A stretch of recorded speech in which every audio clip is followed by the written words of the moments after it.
Corruption کے سمندروں میں دیانت کے جزیرے جو کبھی بھلائے نہیں جا سکتے۔ میرا نام تسنیم الحق فاروقی ہے اور میرا یہ مضمون ان لوگوں کے بارے میں ہے جو اس دور میں بھی دیانتداری کے اصولوں پر سختی سے کاربند رہتے ہیں۔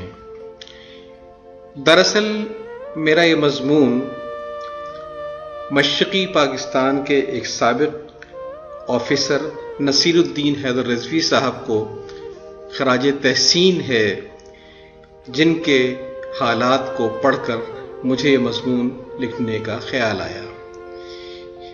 میں آپ کے اور اس مضمون کے درمیان میں حائل نہیں ہوں گا، اس لیے اب میں اپنا یہ مضمون براہ راست پڑھنا شروع کرتا ہوں، جسے روزنامہ جہان پاکستان کی ہفتہ وار اشاعت میں قسط وار شائع کیا گیا۔ آئیے میرا مضمون سنیں۔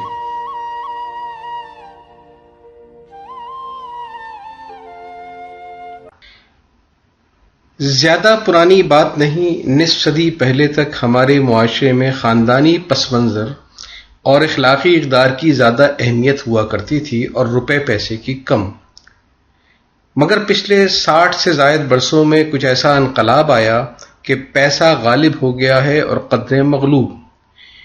جب قومیں مغلوب ہوتی ہیں تو نوآبادیاتی نظام وجود میں آتا ہے، اور جب قدریں مغلوب ہوتی ہیں تو نئی آبادیاں وجود میں آتی ہیں جن میں نئی قدریں جنم لیتی ہیں۔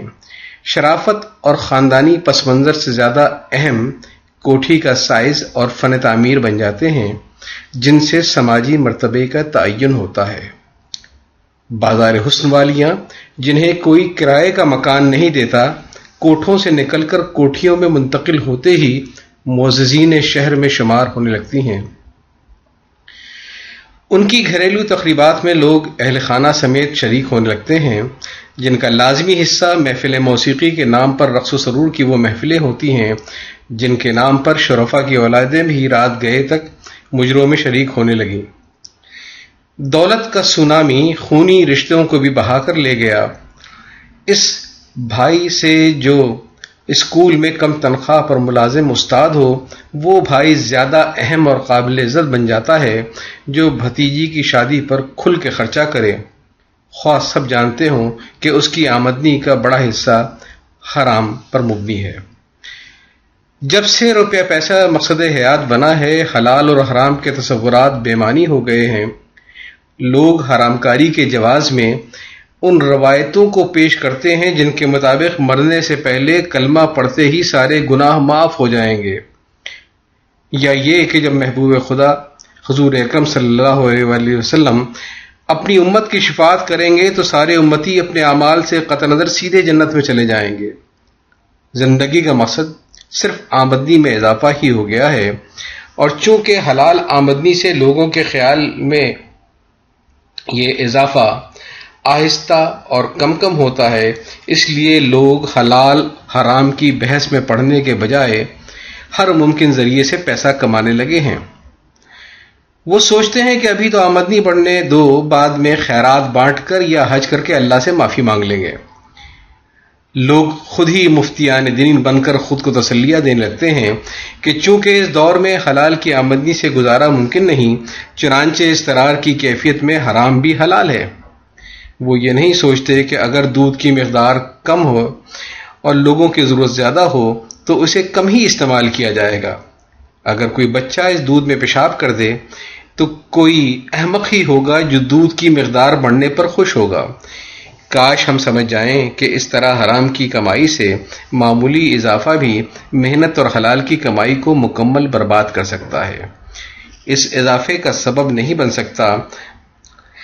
ہم سمجھتے ہیں کہ حلال کی کمائی ہماری تقدیر اور حرام کی کمائی ہماری تدبیر ہے اور ہمارے ذہانت اور زور بازو کا نتیجہ ہے۔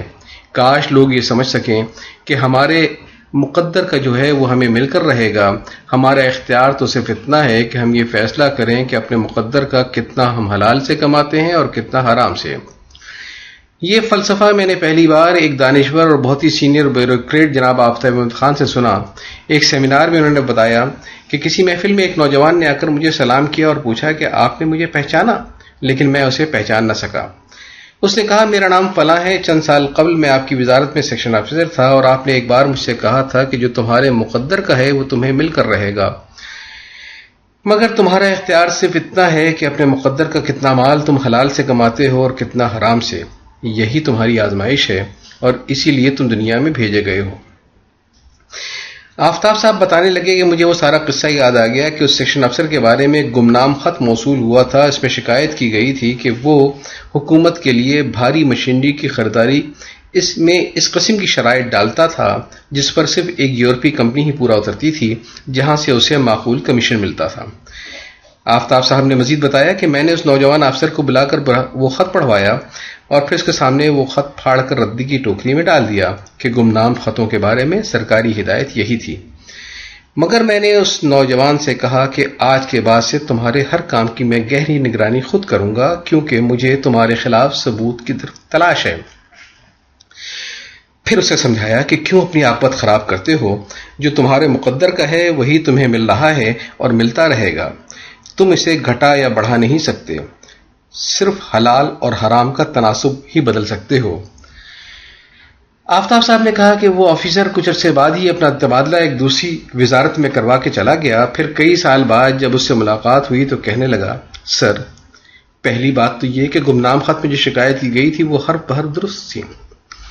دوسری بات یہ کہ میں تبادلہ کروانے پر اس لیے مجبور تھا کہ آپ کی وزارت میں اوپر کی آمدنی کا نہیں صرف نوکری جانے ہی کا امکان تھا، اور آخری بات یہ کہ جب آپ یہ کہہ رہے تھے کہ جو تمہارے مقدر کا ہے وہ مل کر رہے گا تو میں دل ہی دل میں ہنس رہا تھا، کیونکہ میری اوسط آمدنی، اوپر کی آمدنی آپ کی پورے سال کی تنخواہ سے زیادہ تھی۔ مجھے معلوم تھا کہ میں کچھ بھی کروں حلال سے اس آمدنی کا 10واں حصہ بھی ممکن نہ تھا، مگر نہ جانے کیا ہوا، میں نے سچے دل سے حرام کی آمدنی سے توبہ کی اور یہ دعا مانگی کہ مولا جتنا میرے مقدر کا ہے مجھے حلال سے دینا اور حرام سے محفوظ رکھنا۔ پھر ایسا ہوا کہ تبادلے کے کچھ عرصے بعد ہی اچانک ملک سے باہر نوکری مل گئی اور میری حلال کی آمدنی حرام سمیت میری سابقہ تمام آمدنیوں کی برابر تھی۔ ایک بار میں نے کسی سے پوچھا کہ ایک طرف تو نیک اولاد کو والدین کے لیے صدقہ جاریہ کہا جاتا ہے، تو دوسری طرف قرآن میں کئی جگہ مال اور ازدواج کے ساتھ ساتھ اولاد کو بھی فتنہ اور دشمن قرار دیا گیا ہے، آخر کیوں؟ انہوں نے کہا، غور کرو، اولاد ہی والدین کی عاقبت خراب کرتی ہے۔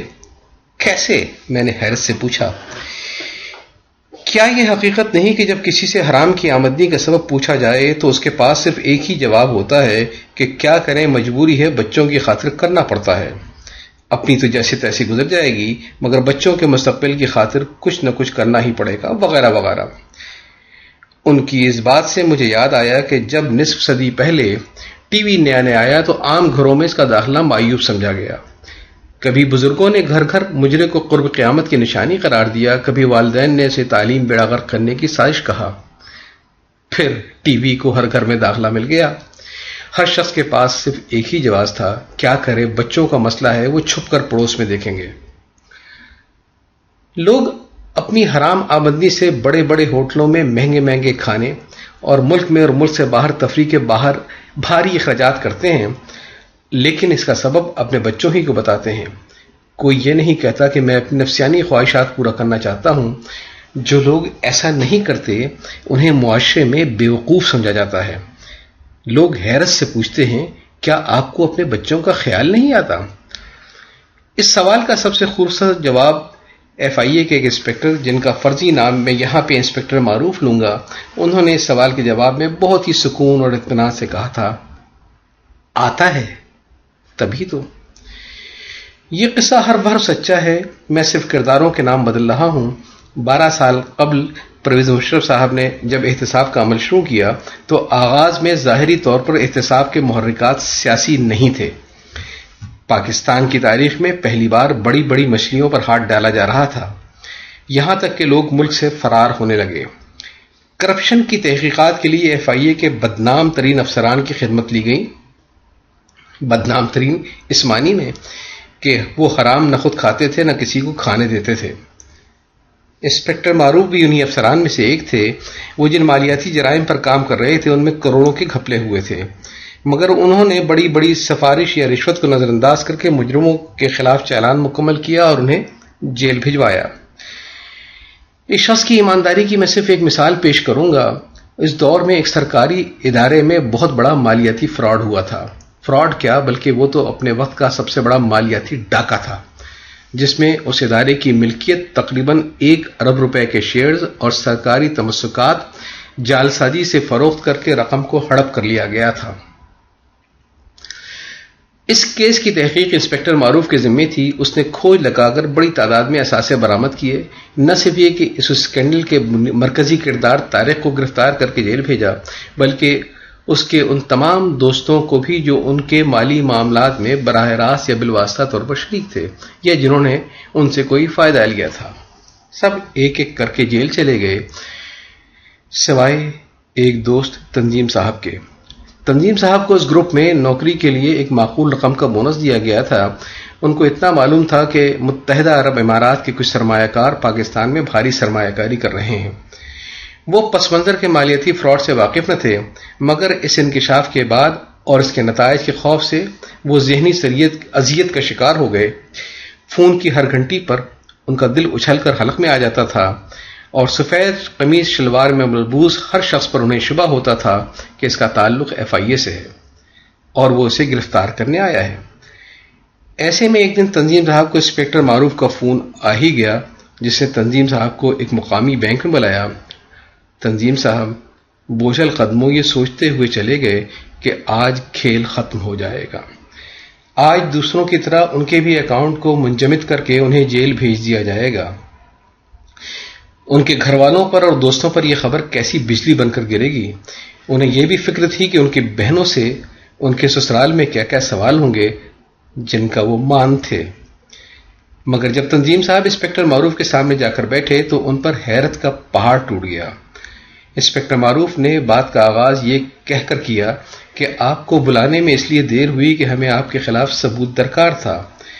کافی تحقیق کے بعد ہم اس نتیجے پر پہنچے کہ آپ بالکل کلیئر ہیں، اس لیے ہم نے آپ کو بجائے FIA کے دفتر کے اس بینک میں بلایا ہے۔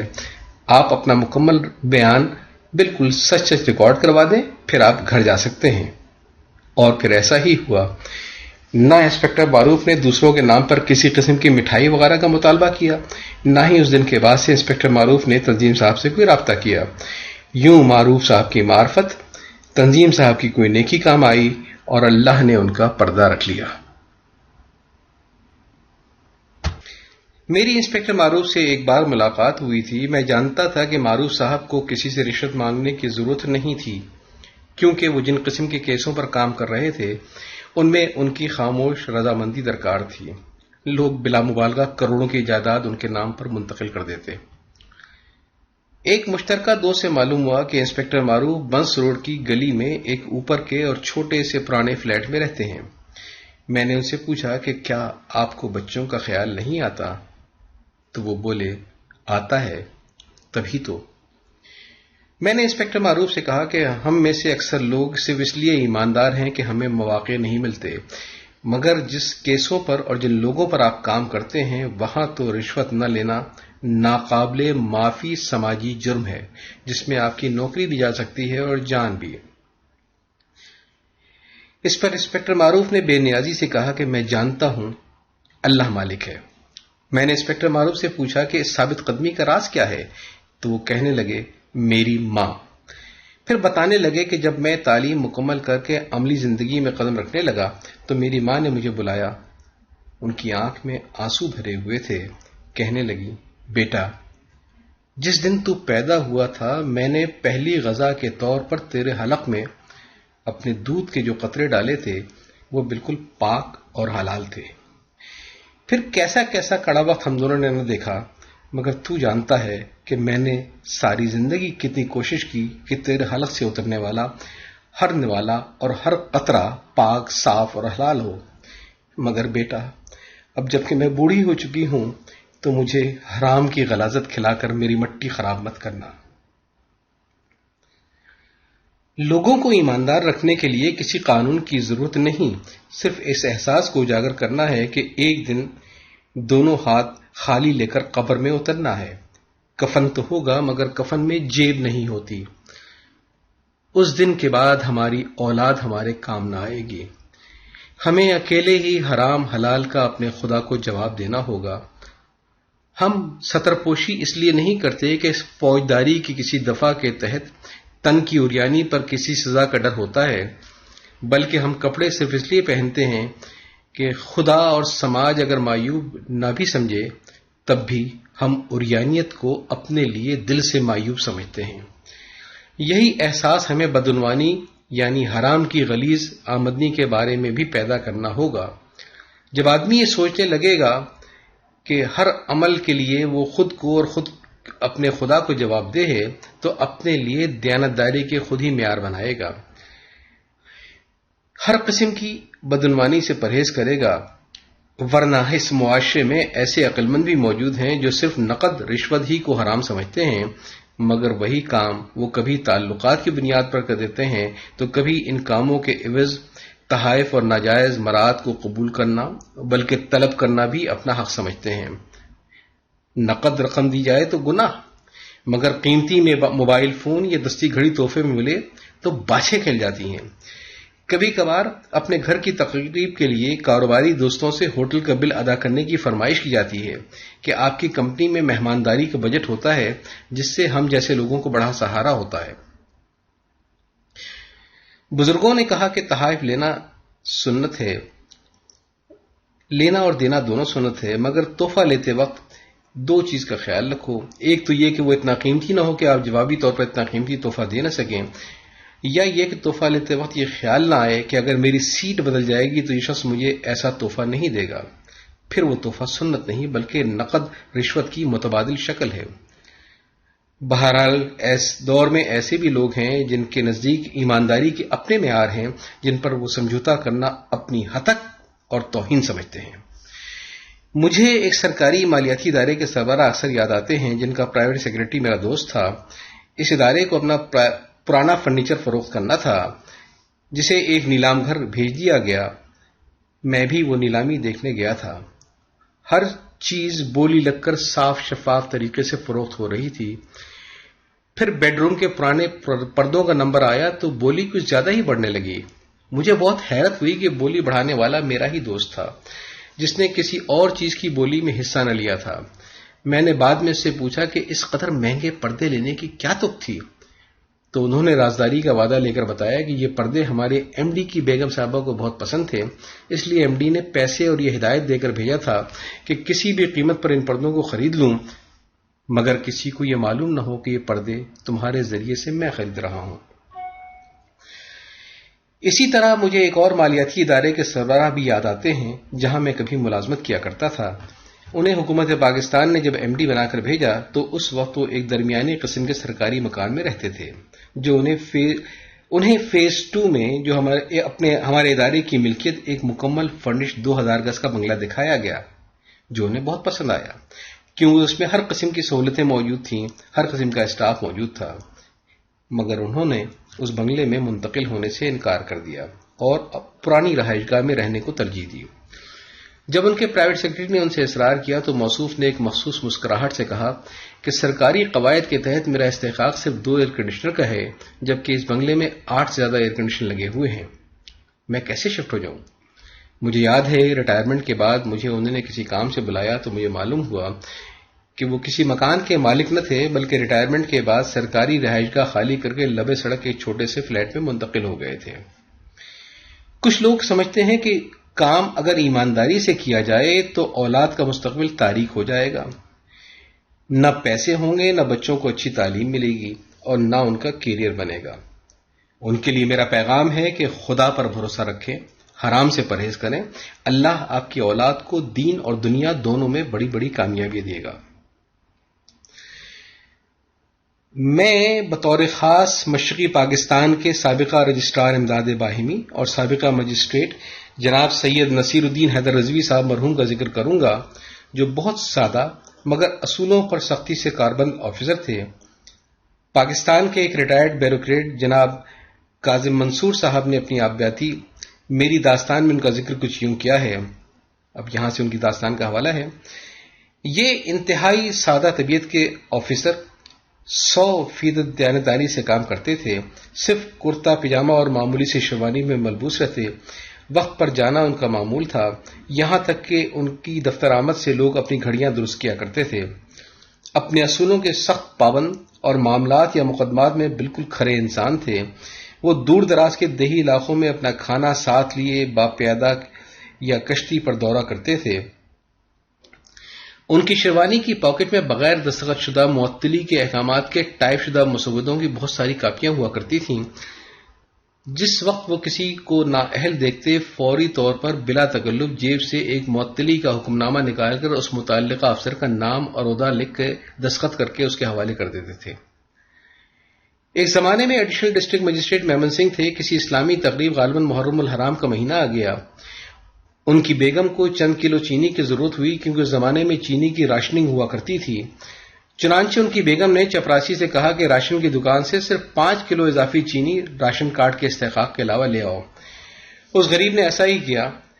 اس اضافی چینی کے گھر آنے کی ان کو مطلق خبر نہ تھی. جب شام کو وہ کچہری سے گھر آئے تو سامنے ایک 5 کلو چینی کا پیکٹ علیحدہ رکھا تھا. انہوں نے پوچھا یہ چینی کس کی ہے اور کیا اس کے لیے کوئی پرمٹ لیا گیا تھا؟ معلوم ہوا کہ کوئی اجازت نامہ نہیں لیا گیا، صرف ایڈیشنل ڈسٹرکٹ مجسٹریٹ کی بیگم صاحبہ کے ارشاد کے مطابق غیر رسمی طور پر یہ چینی راشن ڈپو سے حاصل کی گئی ہے. انہوں نے یہ سنتے ہی ایک فوری رسمی حکم ایس ایچ او متعلقہ تھانے کو لکھ کر بھیجا کہ فوڈ کنٹرول آرڈر کی خلاف ورزی پر راشن کے دکاندار، ان کے چپراسی اور ان کی بیگم صاحبہ کے خلاف مقدمہ درج کر کے انہیں فوری گرفتار کیا جائے اور دوسرے دن متعلقہ مجسٹریٹ کی عدالت میں پیش کیا جائے. حکم ملتے ہی تھانے اور پولیس افسران میں کھلبلی مچ گئی. ایڈیشنل ڈسٹرکٹ مجسٹریٹ کی بیگم کو کس طرح گرفتار کریں، اور جرم بھی کوئی سنگین نوعیت کا نہ تھا.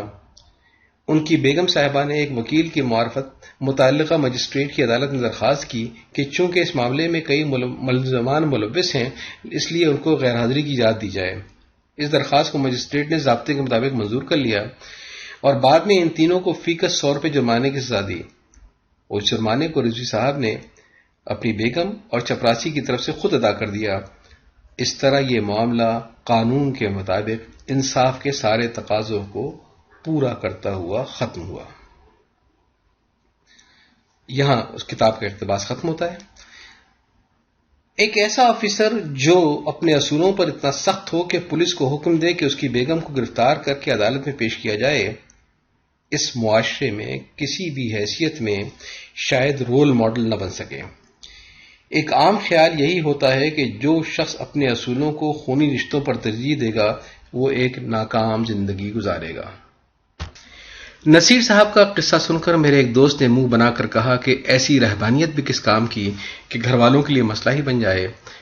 کوئی ان کی اولاد سے پوچھے جنہوں نے بعد میں اپنے ابا کے اصولوں کی قیمت اپنی عملی زندگی میں ادا کی ہوگی. مگر یہ آپ کیسے کہہ سکتے ہیں کہ ان کی اولاد عملی زندگی میں ناکام اور اپنے باپ کے اصولوں پر شاکی رہی ہوگی؟ میں نے ان سے پوچھا. وہ کہنے لگے اللہ تعالیٰ کو آنکھ سے نہیں دیکھتے بلکہ عقل سے ضرور پہچانتے ہیں.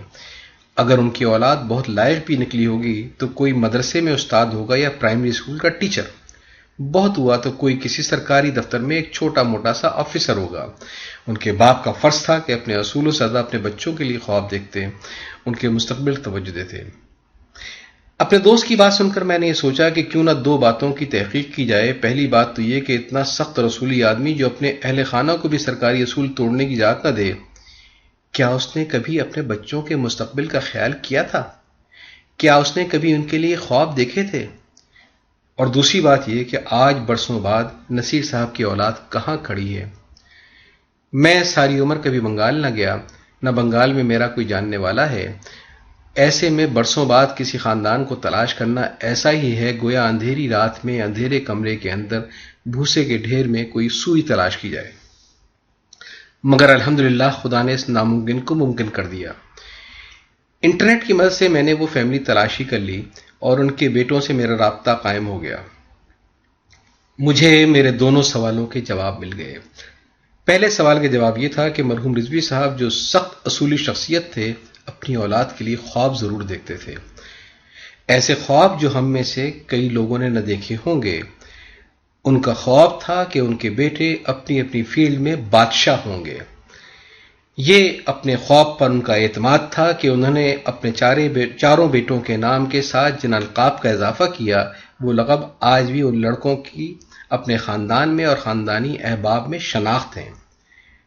علی اصغر رضوی صاحب کو بادشاہ کا خطاب ملا، علی حیدر رضوی صاحب مہاراج کہلائے، علی گوہر رضوی صاحب کا نام حزائنس رکھا گیا، تو سب سے چھوٹے یعنی علی جوہر رضوی کو شہنشاہ کا خطاب ملا۔ اس دور میں لوگوں نے ان القاب کا شاید اتنا ہی مذاق اڑایا ہوگا جتنا ان کے اصولوں کا۔ وقت کے ساتھ دنیا کی بادشاہتیں ختم ہو گئیں، مگر رضوی صاحب مرحوم کے چاروں بیٹے اپنی اپنی فیلڈ میں بادشاہ ضرور بن گئے۔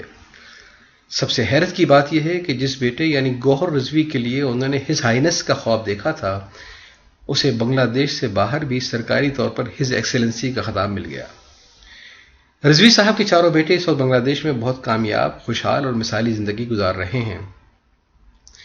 علی اصغر رضوی صاحب کا تعلق یوں تو شعبہ ہوابازی سے ہے، پہلے ان کا تعلق بیمان اور بنگلہ دیش فلائنگ اکیڈمی سے تھا، مگر اس وقت وہ بنگلہ دیش کی الائنس گروپ میں ان کمپنیوں کی دیکھ بھال کرتے ہیں جن کا تعلق پراپرٹیز، تعمیرات اور ٹیکسٹائل وغیرہ سے ہے۔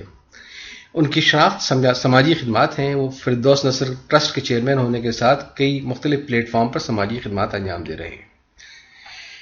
دوسرے بیٹے علی حیدر رضوی صاحب کو بنگلہ دیش میں ٹی وی، فلم اور میڈیا کے ماہر کے طور پر مانا جاتا ہے۔ انہوں نے راولپنڈی کے سینٹرل ٹی وی انسٹی ٹیوٹ سے ٹی وی پروڈکشن میں ڈپلومہ کیا، پھر قائد اعظم کالج ڈھاکہ یونیورسٹی سے گریجویشن کی، پولینڈ میں فلم ڈائریکشن میں ماسٹرز کی ڈگری لی، لندن اور ملیشیا جا کے فنون لطیفہ کے مزید سرٹیفکیٹ ڈپلومہ حاصل کیے۔ اپنے بھائیوں کی طرح یہ بھی کامیاب بزنس مین ہے، مگر ان کی شناخت فنون لطیفہ ہے۔ برطانیہ کے بنگالی ٹیلی ویژن کے مشیر اور سربراہ رہے، ڈھاکہ یونیورسٹی، گرین یونیورسٹی اور انڈیپینڈنٹ یونیورسٹی کے فیکلٹی ممبر ہیں۔ انہیں بیرونی ممالک میں اپنے شعبے کے ماہر کے طور پر مدعو کیا جاتا ہے۔ حال ہی میں وہ ایران میں ایک فیسٹیول میں رکن جیوری کے طور پر شریک ہوئے تھے۔ تیسرے بیٹے علی گوہر رضوی صاحب مشہور بین الاقوامی مورخ ہیں۔ انہوں نے آکسفورڈ یونیورسٹی سے پی ایچ ڈی کی ڈگری حاصل کی، کئی بین الاقوامی یونیورسٹیوں میں درس و تدریس کے فرائض انجام دیے، ہارورڈ یونیورسٹی کے ایک انسٹی ٹیوٹ سمیت کئی بین الاقوامی اداروں میں ڈائریکٹر کے طور پر کام کیا۔ ورجینیا یونیورسٹی کے نائب پرووسٹ مقرر ہوئے۔ 2009 سے وہ بنگلہ دیش کی کابینہ میں بین الاقوامی تعلقات کے مشیر کے طور پر کام کر رہے ہیں، جہاں ان کا عہدہ وزیر کے برابر ہے۔ گزشتہ سال کے آخر میں انہوں نے پاکستان کا سرکاری دورہ بھی کیا تھا اور ایک معاشی فورم پر انہوں نے حکومت بنگلہ دیش کی نمائندگی کی، صدر پاکستان سے ملاقات کی۔ چوتھے اور سب سے چھوٹے بیٹے علی جوہر رضوی صاحب ڈھاکہ یونیورسٹی سے معاشیات میں ایم اے کرنے کے بعد امریکہ جا کر فائنانس اور اکاؤنٹنگ میں MBA کیا۔ بینکنگ کیریئر کا آغاز BCCI سے کیا، پھر زیمبیا جا کر یونین بینک آف زیمبیا میں بانی MD کے طور پر کئی سال تک کام کیا۔ 1997 سے بنگلہ دیش میں صنعت کاری اور خدمات کے شعبے میں بڑا نام پیدا کیا، پورٹ ہینڈلنگ اور کنٹینر کے کاروبار میں بھاری سرمایہ کاری کی، الائنس ہولڈنگ کی بنیاد رکھی اور کئی شعبوں میں سرمایہ کاری کی۔ سمٹ الائنس پورٹ لمیٹڈ میں بھاری سرمایہ کاری بھی کی، جو ڈھاکہ اور چٹاگانگ کے اسٹاک ایکسچینج پر لسٹڈ کمپنی ہے۔ گلوبل بیوریج کمپنی کے مالکان میں سے ہیں، جس کمپنی کے پاس بنگلہ دیش میں زمزم کولا کے حقوق ہیں۔ اگر ہم رضوی برادران کا ماضی اور حال دیکھیں تو یہ بات واضح ہو جاتی ہے کہ سختی سے اصولوں پر عمل اور پابندی، بددیانتی سے مکمل پرہیز اولاد کی ترقی میں رکاوٹ نہیں بن سکتا۔ اگر سب مقدر کی بات ہے تو بچوں کی محبت میں خدا کے احکامات کو کیوں نظر انداز کیا جائے؟ یہ سب سن کر اور پڑھ کر میرے ایک دوست نے کہا کہ حقیقی دنیا اس تصوراتی دنیا سے بالکل مختلف ہے جس کا تم نے نقشہ کھینچا ہے۔ جس دنیا میں ہم رہ رہے ہیں وہاں عام آدمیوں کو کوئی ایسا FIA کا انسپکٹر معروف نہیں ملے گا جو ایک طرف کروڑوں کی رشوت کو ٹھکرا دے اور دوسری طرف کسی بے گناہ کو بغیر کسی رشوت یا سفارش کے مکمل عزت دے کر گھر بھیج دے۔